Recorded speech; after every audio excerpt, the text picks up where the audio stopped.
Devotion inspires bravery. Bravery inspires sacrifice.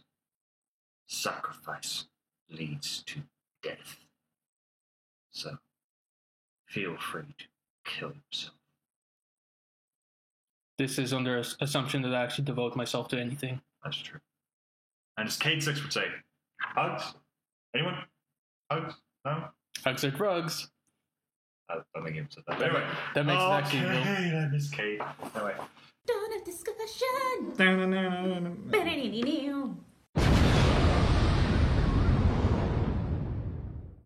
So, today's topics, video games. Video games. We haven't really talked about video games in the past. Briefly, but not a whole episode. Yeah, so we're going to do a whole episode, maybe two. Mostly kind of a news-like episode, because we're mostly talking about newer video games. Newer video games and how they've impacted the industry and so on. Yep. So we talked about Star Wars Battlefront, didn't we? And yeah, but mostly to complain about it because we mostly complained about how EA was just ruining the gaming industry. But we'll get back to EA later for sure because they're a whole like special, like we call it the EA roast or something. Yeah, exceptionally autistic. Yeah. So anyway, so some new video games are coming out. One of which I'm very excited for after playing the demo because I think it's going to be very different. Is The Division 2. So basically, they'll update the history of how certain video games in that genre have gone. Destiny 2 came out, and while it was slightly better than Destiny 1 when it first came out, there was just one problem. It was exactly the same problem. It came out, everyone thought it was all going to be this new stuff that was going to be epic and cool, and then after sort of like, a week or two, people realized, wow, this is just exactly the same as Destiny 1. It launched promising all these things, and it just under par in every single category. Yeah. And Anthem is experiencing a whole host of difficulties. Oh, yeah. It's just gone down the drain. And after playing the beta, for The Division 2, I'm getting a lot of hope, because I think it's seen what these two have done wrong, and it's completely just not done any of those things. I think it's changed up. It's given a lot of new gear, new way of playing, new environment. It's really different. I think that's the thing about The Division 2. It's promised to deliver more than what it already had, and still deliver what it already had, which I think is a good way. That's how the game should work. Yeah, for sure. I mean, I played it. I played the demo on a full day. So basically, me and a friend, we played the whole day through. Yeah. And then basically we did a couple of different things. First of all, we just did story missions. Yeah. Which, yes, in the formula they're kind of repetitive, but in the way that they are like a repetition of themselves, they're new each time. Yeah. Like all the bosses have different things going for them. Yeah. Then once we were done with that and we got to the right level to actually do so, we went to the Dark Zone to kind of experience that, which feels like a completely different game. Yeah. Which I love for it. Yeah. Then we played a little bit of the endgame bit, but that was that was one mission, yeah. Yeah, and it felt kind of pointless to kind of do that because it didn't feel. I feel like I know why they did that. It was because the endgame is like they wanted to show you what thing. You can experience at the very end once you exactly, but it just kind of felt wrong for us to just jump to a level 30 character. Yeah, I get that. When we kind of want to build up to there, but I see why they did that, and it's good they did. I think to be fair, I think for beta it makes more sense to do that now, especially. No, of course. Because I think that's the thing. So many betas have just promised like the first 3, 4, 5 levels, and you play them. It's like, oh, this is gonna be great, and then once you get past those 5 levels into the actual end game of things like Destiny 2, Anthem, it's really boring. Oh no, but that's the difference between those two betas. Is on the Division 2, I didn't feel like I ever actually got to the limit. I don't know if there was a limit. That's how little. With Anthem, it was literally you can level up 5 levels and that's it. Yeah. And then you have to buy the game, and then all your progress is lost. Yeah. Which felt kind of pointless, and you could only experience 2 of the javelins, of which one was the same for everyone. So theoretically, you could only choose one javelin to kind of really I think experience. And a friend of mine chose the wrong one as well. He chose the Interceptor, which was a very boring one, according to him. So it kind of then you've kind of made your choice, and you have to stick with it. And the problem was the Anthem beta had just so many glitches and problems. Yes. Especially I think that's the thing. Well, obviously it's a beta. Matchmaking was awful. You're not expecting. Well, it's a beta. You expect problems. You don't expect for it to be Unplayable. game-breaking. It was literally unplayable. Unplayable problems. That's the problem for the Anthem beta. Whereas I remember when I finally got the Division 2 beta, it said it was down for maintenance. I was like, okay, beta should That's be fair, down. though. I was thinking, yeah, but for beta, which is open for only To 4 be days. fair, what I liked was a about bit that was on the Sunday, wasn't it? No, Saturday, I think. It's like Okay, so it was later. down twice. What I will say is they said it would be down, and they said it would be 3 up hours. they said it would take 3 hours. They were done in 2 hours that day, Yeah, which was fair enough. I think that's the thing, because I experienced a lot of the maintenance issues for the first division, which were in-game. And the thing is, though, they were good at fixing problems, and I think, despite the crap a lot of people now give Ubisoft has finally got a good rhythm going. They Yeah, for understand sure. how their customers think, what their customers want, and more importantly, they figured out what their IPs are, which are RPG kind of open world. They style will need to games. fix their store, though, because I did buy Watch Dogs 2 over the weekend for £16, and for some reason they charged me 3 times, and they've yet to pay me back. But in terms of the games, they're doing well. Yeah, I think because Assassin's Creed Odyssey, Except for no, not Odyssey, Origins. Sorry, yeah, I think because that's the thing. After so many years of the Assassin's Creed games, which are just beginning to feel so tired and worn out. Because the problem is, Assassin's Creed should not be like Call of Duty. Should not be a yearly release. It really should not be. It should it really be, shouldn't be. because it's not the style of game that works. It needs to be not like 5 years of development, but it needs to have at least 2 or 3 years. Yeah. Of sort of figuring out, okay, what are we going to do next? Which is exactly How are we what they gonna- did for Origins. Yeah, which is what they did for Origins. To be fair, the 1 year break they took was because of the movie, which Which is not exactly a we're good not thing. talking about. 15 minutes of credits. Why? But at least with Origins, yeah, they got back on the right track. Like, okay, we're back in our rhythm. There aren't as many technical glitches as there were in Unity. It's not as boring or dull as things like Syndicate. It felt more like Black Flag, which is probably, in my opinion, their best Assassin's Creed game yet. It's Debatable. debatable. It's the one I've had the most fun with. Sure, yeah, Definitely. that's cool. And I never got Origins, but I did play bits of it. And I liked it. I did get Odyssey, and I like Odyssey. But I understand why some people are a bit upset about it, because it has taken such a different route. Yeah, and I can also understand. because it's technically just not an Assassin's Creed game. Technically, yeah, because Technically, there's nothing about the Assassins really. The truth is, they should just retire the title and start making games that are completely unrelated. Exactly. I think that's the thing, Because let's be honest, we're done. We've done the story. Honestly, the only story that matters really is Desmond Miles' story. He's dead. Move on. yeah, I think that's the thing. They can still use the same game mechanics. I Sure. don't think anyone would be unhappy about that because it works, and the parkouring stuff really helps. And I think it's a really cool thing. Because that's the thing. Syndicate was such a cool idea. I was like, oh yes, we're finally in London. It's gonna be, and I was like, there. I was I like, can wow. finally go home. And then there. Fulham's not even on the map. Yeah, it's not even there. And you're just Fucking playing it hell. going, well, this place is just it's so boring and dull and grim. I get that. And I get that it's London, so it is meant to be kind of grim, but you Yeah. think, God, this is just, there's nothing interesting in this world. London Well- back then was like weird and cool and interesting. It's like, not just that, but they started putting in mechanics that kind of took away from things like the zip line. nah. I mean, I get it because the streets. If I want a fucking zip line, I'll play Batman. No, exactly. But like, I do get it because obviously the streets in London are much wider than say in Florence. But still, it does take away from the. It makes you never really have to climb a building ever again, and that's kind of unfortunate Yeah, because that was half the fun of the entire game. The other half is running over them. yeah, exactly. Because Unity was the one that I was the most hyped for at its time. That was an urban environment in a big city during the gunpowder period, and I was thinking this is going to be cool. And then I finally got it and just thought, wow, there's so many glitches with this game. It's not again the story and the characters are just not that interesting. No. And then because I played Unity before I played Black Flag, and then I finally played Black Flag, it's like, why couldn't they just done this? Why? Yeah. Because Black Flag is without question my favorite Assassin's Creed game. I think it's just That's such fair enough, yeah. a beautiful game. And For I me, it's think- always going to be 2. yeah, fair enough. I think But yeah. the first But 4 was really, the first really good. 2 Assassin's Creed games, and even Brotherhood and so on, they were really good. The first one. Okay, so here's the thing. The first one has aged considerably. Oh yeah, The second one, to an extent, yes, but still is a very, very good game. yeah. Brotherhood is also very good. Revelations was interesting. The story was good. The game and the writing was awful. Go to the next one. Okay, you're gonna hate this, but I actually like 3. I didn't hate it as much. Because here's the problem why I don't like 3 compared to the rest. Because I have played the others. Oh no, it's worse than those ones, the but very it's not first one bad. I ever played was Assassin's Creed 3.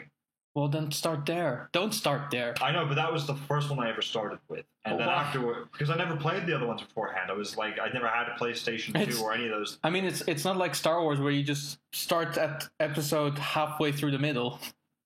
But like, I played it, and it wasn't even just because of the story, because once I played the others and remembered it and played through a bit of it, I did play through Assassin's Creed 3, try playing through it again after playing the original ones. Yeah. And I still couldn't, because I just thought, no, it's just such a... It felt like Syndicate in the sense that I didn't like the environment. It felt very... I guess, I mean... It felt like Syndicate and Assassin's Creed 3 felt like a slogger fest to get through. They felt like almost a chore, whereas... I mean, the story missions were really boring. Yeah, the story missions were really boring, whereas... Unity did at points feel like Sluggerfest, but there were parts of it that were really interesting, especially the environment. And Assassin's Creed Black Flag was not only interesting, it had interesting characters, it had great mechanics as well that worked with it. I will say Assassin's Creed 3 had 3 really good levels, and they were all in present day. I know. But they were incredible. Yeah, I loved them so much. I loved the present day shit. I was thinking, why? It's the main reason why I ended up never finishing the game, because I knew that once I did finish the game, I couldn't play them anymore. Yeah. But especially the Brazil mission was so fucking good. That was exactly what an Assassin's Creed game should be. Yeah. Because, weird how we were meant to talk about it. Assassin's Creed isn't even a point of thing anymore. We were meant to talk about the Division. The Division is also a very good game. Yeah. And I love the fact that Ubisoft now is tying a lot of their games with each other and existing in the same world. Yes. So, for example, Watch Dog and Assassin's Creed both exist within the same world. I did not know that. That's actually really cool. That is really cool. That makes sense. Yeah. Is DedSec basically Assassins? Yeah, because there's a mission in the first Watch Dogs where you kill someone who works for Abstergo. Really? Yeah, and he shows up, I think, in Assassin's Creed 3 and 4. As like he worked for Abstergo and you meet him as an individual. No, he shows up in Assassin's Creed 4 and he goes to Seattle. Oh. No, he goes to Chicago, where the game is set, and you kill him. So Watch Dogs is a sequel to Assassin's Creed 4. Essentially, yeah. I gotta play Watch Dogs now. Yeah. Oh, that's really cool. Well, the first Watch Dogs. To be fair, Abstergo is a legitimate sub-brand of Ubisoft now. Yeah. I mean, it's a joke more than anything, but it's still pretty cool that they did that. And what else? So Ghost Recon's Wildlands, I know it had its problems at launch, but now it's really good. And the reasons is for that is there's a point where there's a mission where you play with the guys that are in Rainbow Six Siege, some of the operators. You meet them and interact with them, and it's really cool. But the other really cool thing about it is there's a side mission where you get to fight and kill a predator. What, like an actual predator? Like the predator from the Predator movie. Jesus. And it's really cool because the final fight isn't great, but the lead up to it is really good. And they even do actually come up with the line, and they do pay homage because there's a moment where they find some of the predator blood. It's like, bleeds. You know what that means, boys? It bleeds. We can kill it. And I was like, yes, my boys. And I was like, that's so. I was like, this is great. No matter how this final fight goes, just for that line. I love this. And there's a point where when you do finally kill it, it falls to its knees, and you all surround it with your guns trained on it, and it just goes, and you're like, run! And it's such a cool mission. How interesting. And it also has a black Splinter Cell mission in there. Oh, really? Jesus. So, like, Ubisoft has figured out, we can build a universe out of this. Like, they don't have to have an ensemble game, but they can have crossovers, and it's really good. It's weird how Ubisoft has a better interconnected universe than Rockstar. Oh yeah. Rockstar doesn't even really have one, because you'd think that Red Dead Redemption and GTA takes place in the same universe. Yeah. It doesn't. Yeah, no. Weirdly enough, Mafia takes place in the same universe as Red Dead. I'm not sure why. It's a 2K game nonetheless, and 2K, like Rockstar is a subdivision of 2K, so maybe, but why Mafia? Yeah. Of all things. GTA makes so much more sense. Especially when you think about like GTA 5 and the islands, like that could have been like a great Old West setting. The only some references is the street names in GTA 5 are references to areas in Red Dead Redemption. Because I'm almost pretty sure that probably how a lot of these crossover missions came up within Ghost Recon. Yeah. Is probably they just sat down and went, all right, let's think of some DLC stuff because we do need that to think about it. It's like, what if we just had a Predator mission? Sure. What if we had a Splinter Cell mission? Yeah, that'd be great. Like they must have just thought this is what the fans would love to see, which is why I think the Division 2 is going to be actually really good because they're probably actually thinking and I wouldn't surprise me if some of the DLCs or like side one-off missions they do interact, because I was thinking afterwards, like, wouldn't it more so the New York City? Wouldn't it be cool if like there was an Alien like spin-off? Like a mission where you have to deal with the xenomorphs in New York as the Division agents. So wouldn't that be fucking cool? I mean, it wouldn't be in the Division. Might be in the Division 2. Yeah, that's what I was thinking. One of the endgame missions. That would be really. Because that's the thing. Like we have got 5 more minutes before we have to go to break, so we may as well just steer completely back to the Division. Yeah. Basically, Division 2, right? What I forgot to mention as well is there's actually a section in there as well where you actually play team deathmatch against each other, which is basically using the mechanics of the basically the gameplay itself. 4 versus 4, you have to kill each other 16 tickets or so. It's pretty fun as well, as long as the teams are balanced. But that's what I'm saying. Pretty much is like it's 4 games in one, which makes it so worth it to play. And what I found out as well is the amount of content in there is ridiculous. Yeah. Because basically you lock all the areas where you get to level 30, right? And you finish the game when you get to level 30. That's when end game starts. Yeah. And then there's different tiers of worlds that you can upgrade to, and there's like a couple of similar tiers. To Division 1. So basically it's a practically never ending game. Yeah. It's like Skyrim, but instead of a never-ending amount of side missions, it's a never-ending amount of main missions. Yeah. And here's the other really cool thing about the Division 2 and how they've gone in a better route than, let's say, Destiny, going back to that. So the Division 2 took the Division 1, basically copied page, but then said, add a crap more ton of stuff. Like another extra game's worth of stuff. Not just new missions in a new setting, add a new gear, new equipment, new weapons, make the Dark Zone work differently, make new PvP modes. Like they changed a lot and added a lot more in there, which Destiny 2 failed to do. In fact, if anything, Destiny 2 copied paste, added 1 or 2 extra things, and took a lot of other things out, which was really just not a smart thing to do. So the Division, Ubisoft really thought this one through. And that's the thing. When I'm pretty sure they were already planning on making it, but they wanted to make sure fans would buy it, and fans said yes. And then they probably did go to the drawing board, because the first Division game came out like 4 years ago? Good couple of years ago, yeah. Like a Quite a lot. lot. I think about 2000. To be honest, I haven't even played it all the way through. I think 2015 or 16. So it came out, maybe 3-4 years ago. So it came out quite a while ago. And it's clear that they've put in a lot more thought and effort into the Division 2. And they've taken a lot more time to get it right. And the thing is, there doesn't feel like there's any graphics downgrade this time. It feels like what they have promised is what they're delivering. And I feel like Ubisoft is starting to learn that. We can't just hype up things by making it look better. We actually have to make it look that good now, which a lot of companies still don't do. True. And honestly, like as well, like when I think about the Dark Zone in itself, it's great. There's so much there. I mean, besides the fact that the loot there is much better. And I remember about the Division 2 beta. The Dark Zone, was it still PvP?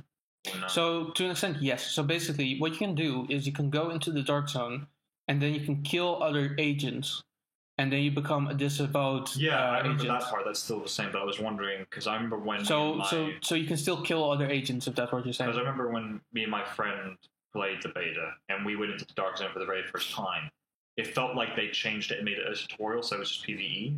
So they didn't allow there's a lot of PvE going, but there's also PvP there as well. Yeah. You can also become a rogue agent, obviously, by doing this particular mission. It was more that in the time we did it, we never encountered anyone. Oh, no, we encountered a lot of... me and my friend encountered a couple of people. The first time you enter, where it's like, okay, you have to activate this, you have to go there, I felt like they made that PvE, and once you leave and go back in, that's when it becomes PvP. Yeah, no. So basically, the first time you go in is a tutorial, you go out, you go back in, and then it becomes a PvP area. Because think, Because I remember there are points where It's a crazy place the as well. PvP aspect of the Dark Zone for me is a real 50-50. I either really hate it because I think the problem is It's pretty hateable, to be honest. because because from what I've heard they really changed it now. Because the first time I remember it was so imbalanced. Because you could meet a level 30 guy with the best gear in the game who is completely calibrated everything, who was specifically just there to be a rogue and just fuck with you. So basically, Set his gear to that standard. Whereas now I feel like it's set that like you could have like a high end gear versus someone who has purple, but it's all balanced out to be the same, so it will no longer matter unless you join a different lobby, which point now it will. Yeah, in terms of level, I think all through the game, including the Dark Zone, if you play together with a couple of people in a group, the level that you will be matched up with will depend on the highest level in your group. So basically, the enemies you encounter, say you're a level 2 playing with a level 10, all of the enemies you'll encounter are level 10. Yeah. Which kind of sucks, but it's fair enough. Yeah. But from what I heard about the Dark Zone is that they've found a way to balance it because it was always very imbalanced. Yeah. You could have one guy who's basically killing everyone by himself because he just has everything in the game. Yeah, it's groups now. Which is worse, arguably. Yeah, which is groups now, it's really frustrating. But from what I heard Ubisoft said, it's like there are two different lobbies in the Dark Zone. There's one where the gear set is basically set as whatever you have is what it's going to be, including what people have, so you can be better. And then there's one where it's like it's balanced, which means you could have a gun that logically deals 25,000 points, 25,000 DPS, and then someone else who's a little lower, like same level but lower gear tier, so it's like 20,000 DPS, so logically you should kill them outright. There's a lobby where it bounces, so he'll be brought up to the same level, or you'll be brought down to the same level. So it's like, okay, you can play two different lobbies. Yeah. So that way it's either imbalanced and you can feel like a god, or it's balanced and you can play. And basically you have to see if you're actually good at the game. Not, oh, I've got the best gear so I can kill everyone. No. You actually have to be good now. No, exactly. I think this is a good time to go to a break. Yeah. And then when we come back, we'll talk a little bit more about a different kind of game. Or just rag on about Anthem a little bit more, because, God, that's a disgusting game. We need to talk about Anthem a tiny bit more. Yeah. Kind of glossed over it slightly. But first, our sponsor this week, women. Because obviously Friday was International Women's Day, and I went up to a woman and I said, hey, congratulations for being a woman. And she said, thank you. Here's some money. Did a couple of times more, got some more money. That's how I used that money to basically fund this episode. I think it's pretty cool. I wouldn't know, but I think it's pretty exciting to be a woman. Well done to all of them. Great job. Thanks for existing and money. And that's all from women. So let's go over some fans minute questions of the week. Okay,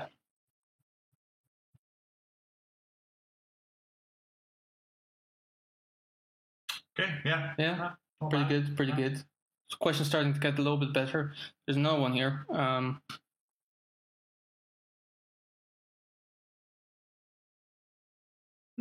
Yeah. Not as good, but not no, but yeah, they tried, and I appreciate that. Yeah. So thank you for your questions this week, and we'll be right back.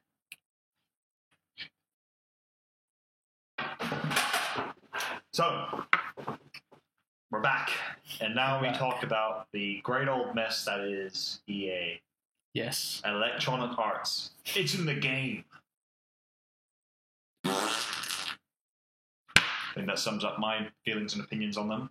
Pretty much. Let's talk about theirs that I've liked in recent days is Battlefield 5, and that's because I trust DICE to somewhat deliver. I mean, Apex was pretty cool. Apex is EA? Yeah. I did not know that. There you go.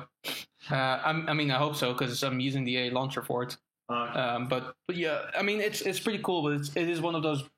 What I do like about this one is one of those really skill based games. So like, you play with a particular character that you feel comfortable with, and then there's particular things with that.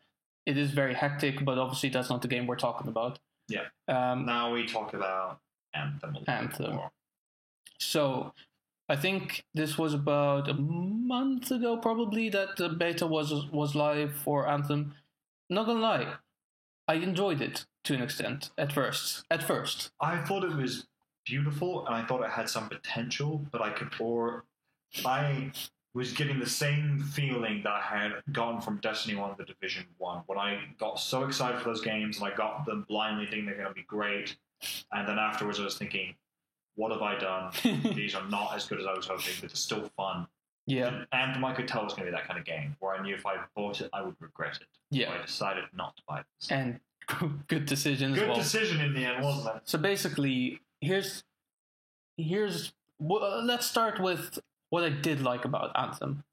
I thought the flying mechanics, except for the overheating, which was dumb as fuck, but the actual flying mechanics, the way you fly and everything, was really well It done. worked really well. Probably the best I've ever seen in any game where you can fly as a character.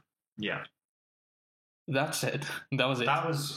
It was that. Okay, no. Graphically, it was beautiful. Graphically, it is. The visually world astonishing. is excellent When you're in the actual world as the as a javelin. Yeah. javelin, it's cool. But the part where you're inside the city, or No, whatever, that's boring as fuck. That it's not even boring. It's really glitchy and laggy. It feels sort of clunky and like it doesn't feel Yeah. smooth. The problem is when you give areas like that, they have to feel smooth.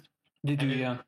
Doesn't make sense that you can't meet players there. No, that's what put me off as well, because basically you had There's to no connect to social space. you had to connect to your friends every time you finished the mission. You had to reconnect every time. There's no reason to do It's not an that. open world game. Like it's the thing. Destiny and the Division are good in the sense that they provide social spaces. They provide spaces for you to meet people. There's nothing like Yeah, that exactly. in Anthem, which leads me to believe Anthem doesn't really know what it wants to be. No. It can't decide whether or not it's this open world RPG or this mission based styled game. Yeah. That's the part where it really just doesn't work. And the fact that in the open world aspect there can only be 4 javelins at once, I think. Yeah. 4 players at once, and if they're not in the same part, and like if you're wanting to play in the same party as someone, that's when the matchmaking really fucked up, because it's thinking, if there are Oh, yeah. 4 people there, and the lobby's full, how am I going to invite my friends? I'd have to leave and join them, but if they're joining a lobby that is full, like, what? It was pretty fair. Basically, what you could do though is you were able to start your own matches privately, and Yeah. then only invite your friends, which is fair enough. But it didn't work. Yeah. The matchmaking actually was fucked. There were times as well. Oh, you can't play this game, by the way, offline. No. Much like many games nowadays Well, by to be fair, EA, it's but an MMORPG, like The Division and like Destiny. kinda. But basically, I remember during the beta, on the last day, for half the day I couldn't play it because it was the servers were just not working in my favors or something. When I did manage to play with friends, it went all right. It was fun, honestly, but so like I said, the matchmaking was often really, really bad. No. Often you just could not connect to each other. And you get kicked from games. So I remember when me and my friend did like that raid mission. Yeah. We got like, I think, a third of the way through, and then we were disconnected. And at that point, I was like, no, That I happens as well. can't keep playing this game. It is just broken. It doesn't work. Yeah. Also, what was broken about it, at times when you're fighting enemies, and then I think someone in your party proceeds to the next bit, and the enemies just disappear. What the fuck was that? Yeah. How the fuck does that even work? Why are you doing, EA? Are you just loading in the bits where the furthest player is, and then unloading everything that was before that? That's 'Cause probably just a really bad glitch, to be fair. it kept happening though. Yeah. And like I see videos as well where it's not just enemies, it's like wildlife as well. yeah, Speaking of it's gonna- wildlife, very, very limited. Yeah. But that was the other problem I always had with talking about it now, sort of going back comparing the 3. Sure. Destiny was always annoying for me because it never felt like there was any wildlife on any of the planets, which really bugged me. Mm. Because I felt like that didn't make any sense. It was just the bad guys. I thought, no, there should be wildlife. The Division Division 2.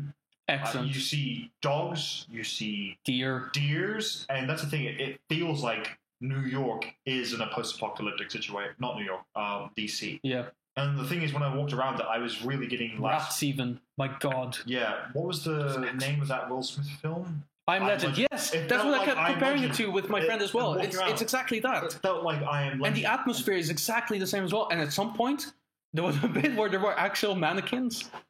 And you were like, You can't say that they didn't get inspired by that at all. no. It feels exceptionally like that, except that my character is Puerto Rican for some reason. That was the one thing that I understood why it wasn't in the beta, but I was like, I really hope it's in the actual game. Is there Play as Will Smith. character customization where actually because you can create 4 characters. I'm going to make Will Smith now. That'll be my first character. Can you actually choose? Can you actually fully create your own character? Yeah, because that was what it was in the Division 1. I feel like they didn't put that in for this one. I felt like they just wanted to get you straight into. I feel like for the beta, which makes a lot of sense, they just wanted to get you straight into the game. I'm going to make Will Smith as well. Everyone's just going to walk around as Will Smith, black and bold with a dog. Yeah. And you're like, or that's hot. That's hot. Literally going to be Will Smith with a flamethrower. Oh man, see that's the kind of thing you cannot do with Anthem, because this is what a friend of mine told about Anthem right just before we played it. Because when I played the beta, I didn't actually know anything about it, and he said that apparently in some ways you can actually make your character look and feel like you're playing Iron Man, which I thought pretty cool. And while playing, I legitimately kind of tried to do that more War Machine really, because the suit made that more, but. At first it kind of felt like that, but not really. Yeah. It felt very lacking still because, well, limited flying, and it's ridiculous as well. If you want to fly longer, you have to fly either downwards or over water. It was the weirdest thing. Yeah. It's not how physics works either. It's not like if you fly this much over water, suddenly your overheating stops because water has a natural cooling energy or some shit. Yeah, I feel like this thing because those are like the weapon mechanics. Janky as fuck. They did not feel smooth. Like the weapons felt like toys often. Yeah, clunky, inaccurate, hard to control, weird to maneuver. It never felt good. No. Whereas within the Division, there feels like there's a great balance between the weapons and the gear you possess, and how you can. And because now the gear is far more customizable in what it can do, you can have healing drones, you can have flamethrower turrets, you can have seeker exploding mines, and they can all do different things as well. They're not just designed to destroy; they can all heal and support things. I think that's the Division's finding a balance between. Yeah, exactly. Finding, because that's the thing. It's finding a balance between, like, okay, there are going to be different types of roles now. There could be support players. There can be tanks. There can be... and that's the thing. Snipers in the Division 2 finally feel like sniper rifles. Also, they're ridiculously overpowered. Because that's the thing. Well, the thing is, in the Division 1, if you were using a sniper rifle, you were an idiot. They did nothing, because the enemies were just so... They were bullet sponges. Like, a shot would take down the enemy's health, like, from that to, like... Go like that to that. It would be a bare difference. Whereas now, it's like it feels like, holy shit, sniper rifle, which should always kill someone secondary is a sniper now. In a one hit. Actually feels like it can kill someone in one hit. And also, those signature weapons are really fucking cool. Oh, yeah. I fell in love with the crossbow. I was like, I'm going to get the crossbow. The crossbow really reminded me of the crossbow in Call of Duty Black Ops, where it's like just explosive tip. Yeah, that's part of the reason why. It's so much fun. When I played the endgame mission as well, it's just so much fun to shoot it on turrets, and then they roll away, but their explosion is still on them, and they can't shake it, and then they explode, and it's just so good. Especially when they run away into people. Yes! And you're like, yes! Yes! And those enemies are like, wait, no! And they start running away, but they just can't outrun it for some reason. God, that's the thing. The Division 2 felt like a lot of fun. Even as the beta was like, if this is what the game will be like at full launch with a lot more to it, I'll be very satisfied. Next week, Sunday, I'm just going to dedicate my whole time. I know that I'm supposed to be editing a film. I'll probably have to edit another episode. No, there's no free life anymore now. But what else? Fuck editing. Let's play. I'm kidding, Sarah. I'm working, really. But yeah, I think that's a really good comparison between Anthem and The Division. Is a new game that of that genre that is done exceptionally well. Yeah. And another game that is done exceptionally shit. Yeah, I think The Division 2 is, as a sequel, I think that's the thing. A lot of people were like, oh, because that's the thing. There were obviously all the pessimists going, oh, if anyone buys this game, they're going to be idiots. Everyone pre-orders are dumb. And there were some Division fans who probably still feel like, oh, it'll be good. And now those fans are laughing. They're like, ha, we proved you all wrong. Again, I pre-ordered it literally based on the beta, nothing else. Yeah. I haven't actually played the Division 1. I mean, I have after I purchased it because a friend of mine wanted it as a preparation to Division 2.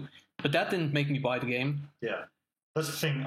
Also, that extra free game does sell you point there. Yeah. I mean, I think the thing is when I had the Division 1, I heard about the Division 2 coming out. I wasn't sold on it still. I was like, I'll wait until the beta. I probably will end up getting it anyway, but maybe not at launch, but I'll wait till the beta. Then I played the beta, and then pretty much this Monday when I got my extra cash flow, and I was like, I'm buying yeah, Division same. 2. I'm buying Bought on Monday as well. And I bought it. And then obviously my friend was like, oh, if you spend like 100 coins on Ubisoft Club, you can get it for a discount. It's like, already pre-ordered. So, yeah, fortunately, I knew that, and there were a lot of... Because the thing is, what I like about Assassin's Creed games nowadays is you get way more Uplay points than you can actually buy useful stuff for. Yeah. So I just saved them up, and I had like 185. And when you buy games, you actually get points as well. So I can buy another game with discount now. But I think Division 3, let's go. Where will it be set this time? Where would Seattle? No, that's too infamous. No, how about LA? I was about to say Las Vegas. I'd love to see it in Las Vegas. Oh, that'd be cool too, actually. And like it would become like, because it'd be great if you had like a city during the winter, a city that's been overgrown by forest and a jungle, and a city that's been taken back by the desert. That'd be cool. Winter, forest, desert. And casinos are like basically dungeons, but casinos. You can gamble in the dungeon. Excellent. That's amazing. That would be really cool. And obviously they hire us, Ubisoft. We have pointed ideas out for you as well. Like in the Division 2, there's going to be an 8-man raid, and before there was just 4-man raid. So the fact that they're adding extra stuff that wasn't in there before, that's amazing. Which what Destiny failed to do as well. Destiny, like I said, Destiny 2 regressed a lot of things. But that's the thing. When I read about Ubisoft doing things like, for instance, Watch Dogs, even. I mean, again, I haven't really played. I played Watch Dogs 1 briefly, and I have Watch Dogs 2 not installed yet, but I will eventually. But the main thing that I read about Watch Dogs 2, because I was kind of skeptical about it at first, and they wrote, it was written that Watch Dogs 1 had a lot of issues, and Watch Dogs 2 was literally made to kind of give players a new game with all of those issues fixed, so they actually can experience Watch Dogs for what it's supposed to be. And apparently because of that, Watch Dogs 2 was very good, which for me shows that Ubisoft is very much a company that cares about the people and their opinions of their games. I think that's the thing, because I think the first sign of when Ubisoft showed that they were starting to give a shit compared to so many of the companies when they said, we're going to take a break from Assassin's Creed. Yes. We pointed out, when they said they were doing that, fans were like, okay, this is good. It shows Ubisoft is listening to us. Yeah. And I think this is what Ubisoft is proving, that they're probably, the AAA companies currently out there for games are not in a good place. No. Activision's not great. What are they even doing? EA is just a complete mess. We've talked Ubisoft is like the last one that is going, no, we actually want people to be happy with our games. And that's the thing. When you see Activision and EA pumping you with all these microtransactions, yes, they're in Ubisoft games, but they're nowhere to the same scale. No. And never do they push it upon you. It feels very secondary. I'm not even sure.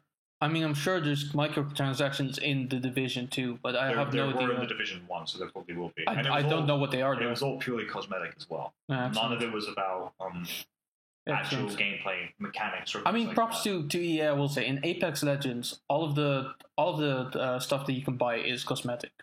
I feel that's like fair enough. The one where they realized they can't do anything other than cosmetic was Battlefront 2. That was the line where they crossed and ruined it for everyone. But I think that was going just harping back about it. And I know a lot of people may not. If you don't like Ubisoft, this is what I'm putting to you. If you play any other games from other AAA companies, they are, as a company, worse than Ubisoft. Mm-hmm. Yeah. We've stressed this. Ubisoft is listening. They don't always do it greatly, but they are listening. That's the thing. Sure. They are giving a shit about you. Yeah. What is it the guy from EA once said? Is this good for the player? cue all the Battlefront 2 shit. Is this good for the player? Cue all the Battlefront 2 shit. It's like, no, it's really fucking not. Stop it. Whereas Ubisoft never had those moments where, like, is this good for the player? It's like, we're not going to say, is it good for the player? We're just going to, listen to them and see what they like. Yeah, exactly. They actually listen. They don't talk. They listen. I mean, not even 2K does that. Yeah. 2K, I thought, was at first, like, one of the best developers with their Rockstar stuff going on, but then they started doing really weird shit to GTA 5 especially, and then players were like, why are you messing with our game? We don't want that. Let's stop buying Rockstar games now. Because I bought Red Dead 2, and from what I've heard, the single player is really good. The problem is, like I said, it is such a slogger fest. It's 60 hours worth of story, so I already know me getting through that is going to take fucking forever because I don't game as much as I used to. And the games I do play, I play online with my friends. Exactly. And the multiplayer in Red Dead 2 can be fun, but boy oh boy, is there just not much there at the moment. Yeah. There's just so little in it at the moment, which is really frustrating. Yeah, I'd still be meaning to play it, but for me, it's kind of impossible because Red Dead has always been a console-only game. So, yeah. That's actually one of the things that I do need to kind of thank the fans of The Division as well, because, the first Division was never meant to be made for PC. No. It's only because so many fans really, really wanted it to be on PC as well that Ubisoft listened and was like, okay, we're making it for PC now. There you go. Now everyone can hack it. And now I can. Well, I mean, it's not. Sorry, I just got to throw it out there. Let's be honest. It's not really happening though. Especially in the beta for Division 2. Granted, they didn't have much time to actually hack it, but in the Division 2 beta, I didn't actually feel any of that. No. It felt very vanilla. Nothing that anyone can. I think that's the thing. The cheating is probably a very rare case scenario. I think that's the thing. Oddly enough, Ubisoft games that have multiplayer, like Ghost Recon, The Division, Assassin's Creed, kinda, if it counts. Not anymore. They don't do multiplayer anymore. Not since since Assassin's Creed 4 has there been PvP, and not since Assassin's Creed Unity has there been co-op. Ever since then, they just dispatched with it. But anyway, whereas you look at Rainbow Six Siege, I will never play it on on PC, because of the fact that you're more likely to run into cheats there. Yeah, that's fair enough. And I think the thing is, it is a game that works on both. True. Rainbow Six, to this day, I remember it came out like in 2015, 14, 15. Something like that. Not too 15, long ago. 15, so it was like, it's now, how old is it then? It's like 3-4 years? No, older than that, because it came out in 2015, so 4 years. 4 years. Yeah, 4 years. 4 or 5, maybe. No, actually, 4 years. And it's still one of my favorite games. Yeah. I think that's the thing. And weird enough, that's the thing I've liked about Ubisoft. I've noticed they've gotten PvP stuff really well down. Because the Dark Zone, I remember when I first played it in New York, it felt really airy and creepy. Yeah.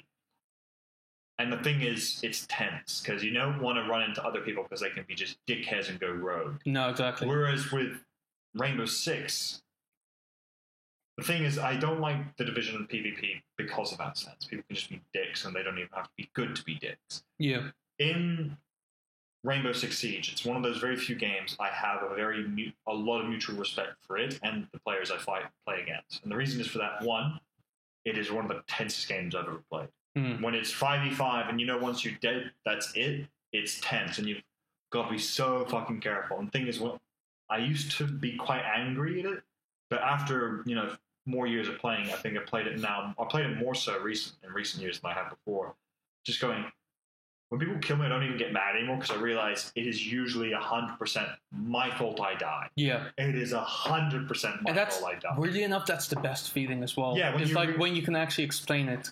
Like going, I shouldn't have gone. Unlike Mortal Kombat, when your fucking controller fucks up. Yeah, when you're like, I shouldn't have gone in sooner, or like, God, if I just waited for my teammates. Or there are cases where you think if my teammates had been a little quicker, I wouldn't have died. But I also should have communicated with them better. Like that's the thing. Yeah. It's like at that point, it is a bit of. That's the thing. It is never just. It can be someone else's fault, but it is never just their fault. It is also a bit of your fault as well. That's the good thing about Rainbow Six. And the thing is about Rainbow Six that I really love. When you get kills in it, it's one of the most satisfying things. And when you ace games, I have very few times. I remember on one map playing as a defender. I was sitting and guarding the objective, and all my teammates died. So it was 1v5. I was like, fuck. I ran upstairs, got away. The entire attacking team got into the basement. I came down through a hatch, killed 1, killed 2, killed 3, killed 4. The last one was like, oh shit. And there was this quick firefight, and I still killed him. I was like, yeah. Yeah, nice. It's the most. If no one's ever played Rainbow Six, you should, because it's the most satisfying game when you do shit like that. I will say that kind of stuff is there in the Division 2 as well, because I cannot. Yeah, I cannot explain the amounts of times where like I played with a friend and we were in one of those missions where there's like an outright shootout going on, and then my friend shouts out, "Come on, he's killing me! I'm dead! I'm dead!" And then I look at him and I see the guy attacking him, and then I shoot him dead, the guy attacking him. And then I just look at the corpse and the fact that I just saved a friend, and I'm like, I feel so cool right now. Yeah, I feel like that badass in a film that just is introduced this way, where you just kill the person who was about to kill. Norris from Expendables 2. The And tank blows up. We never see him how he does it. I'm convinced. And then you just go, I was bitten by a snake once, and after days of agonizing pain, the snake died. finally died. I love that man. I love that film. Yeah. Oh god, Chuck Norris in that film. I'm so sad there's no fourth one, but I totally understand why, and it's fair enough. I think that's the thing. Ubisoft really has. It's gone on the right track. Why doesn't Ubisoft just make an Expendables game? I'd play that. Isn't that basically the Division, actually, now I think about it? Technically, yeah, kind of good. I mean, it's about a couple of hired guns that literally go on suicide missions because... They're not hired guns, though, technically. They are actual government Okay, well, they're not getting paid. Big group. They're not paid a lot of money. But they to be fair, they do what they do well, and what they do well isn't very nice. Yeah. Well, actually, I would love to see, thinking about it then, seeing we've talked about it, and seeing that Ubisoft's doing all these cool, like, little one-off missions, I'd love to see an I Am Legend special in Destiny in the Division 2. I think they've set themselves up so perfectly for it. A pet dog. Oh, Let's go. Oh, my God. I will say, kill the dog I will say, there's a shitload of dogs in that game as well. Yeah. Different kinds of dogs as well. It's actually... really cool, yeah. Honestly... The worst thing I've ever done in the first Division game, and it is the worst thing I've ever done, when we were walking by and I shot a rat, I was like, oh, you can kill rats in this game, because there are rats running around the city. I remember walking by going, I kill a dog. Look, and it died, and all my friends turned and looked at me and went... That's the usual reaction. And I was like, nope, nothing happened. The dog's fine. It's just sleeping, okay? I did that once. My friend looked at me and was like, what did you do? Why did you do this? And I was like, he was trying to bite me, and he was like, no, he was asking for pets. The thing, sorry. The thing that most frustrates me, though, admittedly, is the fact that, like, you can shoot a dog, you can't shoot civilians. I'm always like, that's so horrible. Like, people are shitheads. They deserve it. Dogs don't deserve it. You know, still my favorite thing in the Division 2 is in the settlement that you got to in the beta. There's this girl there that's just drinking out of a bottle. If you run into that girl while she's drinking out of the bottle, nothing happens. She's like a statue. She puts down the bottle, she's done drinking, you bump into her, and suddenly she's knocked over. It's the funniest thing. It's like, you don't interrupt a woman while she's drinking, boy. Oh no, little girl, like this big. Little girl. You don't. Which makes it even more impressive that she's like a statue when she's drinking. Must be milk to strengthen those bones. And she's literally like standing like this. Like drinking the... I think that's a good end point. But admittedly, one thing I was talking about my friend when we were playing the Division 2 is like, because there is so much wildlife and just walking around because there's settlements, it's like, wouldn't it be cool if you could go out hunting for deer? That'd be awesome. I would love. I don't think little survival element. I don't think they'll incorporate that, but I would love it if they did. But I don't think they will. No, I think it's not the end of the world if they don't. It's not a game break. I mean, it's a post-apocalyptic game, but you know, to that extent. To be fair, I imagine the way they explained it is like, look, you don't have to hunt for the deer because there are other people who are doing that. You're trying to put the whole civilization back together. You're very fucking busy. Yeah. Too busy to be hunting for deer. Too busy to, if you do run into a deer and you do happen to kill it, actually pick up the meat. Yeah. Because you're just too busy. Cook it yourself. Don't take it back to someone. You've earned it. Yeah. Also, it might be infected. Just saying. But yeah, but that's us gushing over Division 2 and ranting about Anthem. I hope the game dies out soon. It probably will the do. problem is with Anthem, I feel kind of bad because I'm pretty sure now EA is probably going to shut down BioWare because of this. The guys that brought us Mass Effect are going to be gone. Yeah, fair enough. Which I mean, is let's sad, be honest. but They haven't made a good Mass Effect game since Mass Effect 2. No. So 3 was okay, but I will say the one thing is hearing about recent news as well for games. Thinking about Destiny 2. Not sure if you've heard, but Bungie, who makes Destiny, is now split from Activision. yes, I've heard. Which means their next DLC for Destiny 2 is their own thing. Which, from what I've heard, it sounds interesting, but a lot of it seems PvP focused, and I don't like PvP. No. The only game I like PvP in is Rainbow Six Siege. And to be fair, it is strictly PvP. There is PvE, but it's just such a minor thing you do play for PvP. And it is so well worked out. Whereas with other games, that's the thing, when after you play a game like that is purely that and they've worked it perfectly, the rest of them just feel inferior, to be blunt. Yeah. Yeah. In other words, buy Division 2. Don't buy Ubisoft Anthem. games at this point. Ubisoft has their shit down. Ubisoft is really good. And it's great because they're not even our sponsor. No. So they know that we're perfectly awesome. To be fair as well, if they did sponsor us, I don't know how much they would actually appreciate us kind of critiquing them as well, because we did a little bit. But ultimately... To be fair, we critiqued them and said, there are these bugs in these last games. And they fixed it all. They fixed them all. Like Ubisoft... Yeah, which is why they win our respects so very well. Which is when you look at companies like EA and Activision, they're just money grabbing. Whores. Yeah. They're video game whores. Yeah. And on that note, we'll end it there. Thank you very much for watching again this week. And we will see you next week. Thank you very much. Thank you to Ubisoft. And thank you to women.